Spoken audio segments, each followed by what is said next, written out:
What is going on, card collecting family? This is Justin with Go Crazy Card Collecting, and I just wanted to share with you kind of a fun story, and then share with you one of my best items, or one of my favorite items to collect autographs on. So I was searching through eBay a few days ago, and I had a little bit of money to spend, and so I was going to buy a card, and I didn't know what I wanted to buy yet, and I came across a '66 Lou Brock, and I'm a big time Cardinal fan, and so I was like, if I'll go ahead and get this one, and maybe I can start doing a Lou Brock run. I'd like to do a run of Lou Brock and Bob Gibson, but anyway, I was going to get the '66 Lou Brock, and so the bidding was about to end, and I made a bid on it, and I won it. The next day, I get a message from the seller saying, "I'm so sorry. I sold it on Whatnot, and I no longer have this card. I made a big mistake."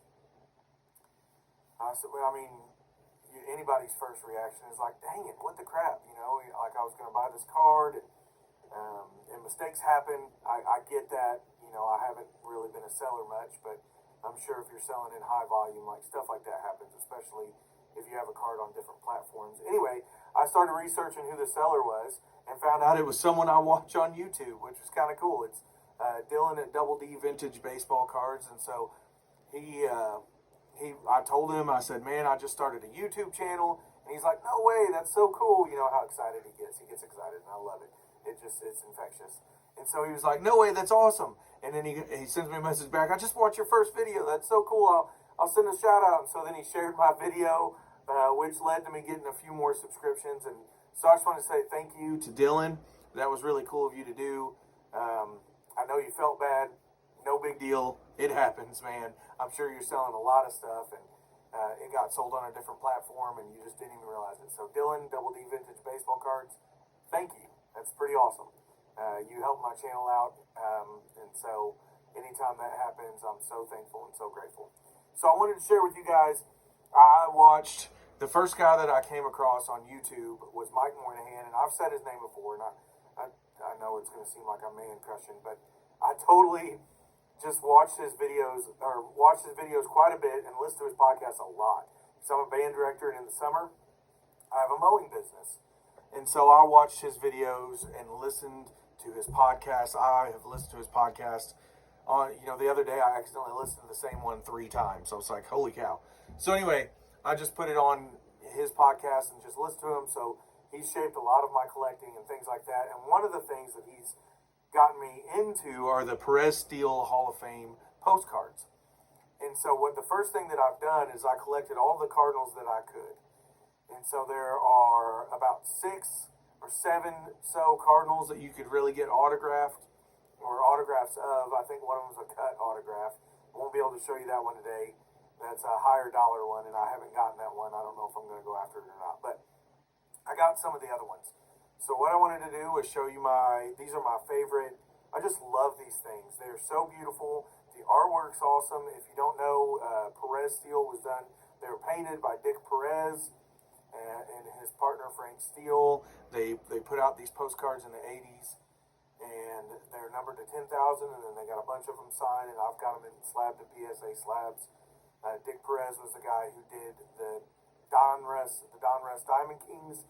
He's got a documentary coming out this year. I think they're going to debut it at the National, which I am not able to go to, but I think they're going to debut it there anyway. So I want to show you, I've got 6 of them, and I think they're awesome. They're big, and I'm starting to fall in love with the bigger items because they just display really cool. And so here are these. This is Eno Slaughter.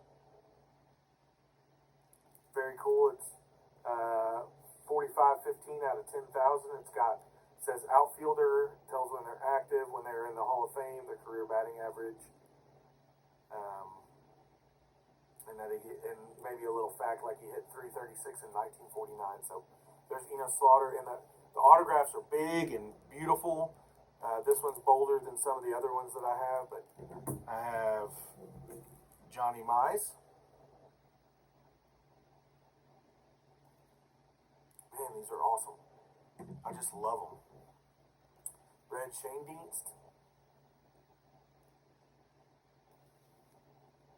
Very cool.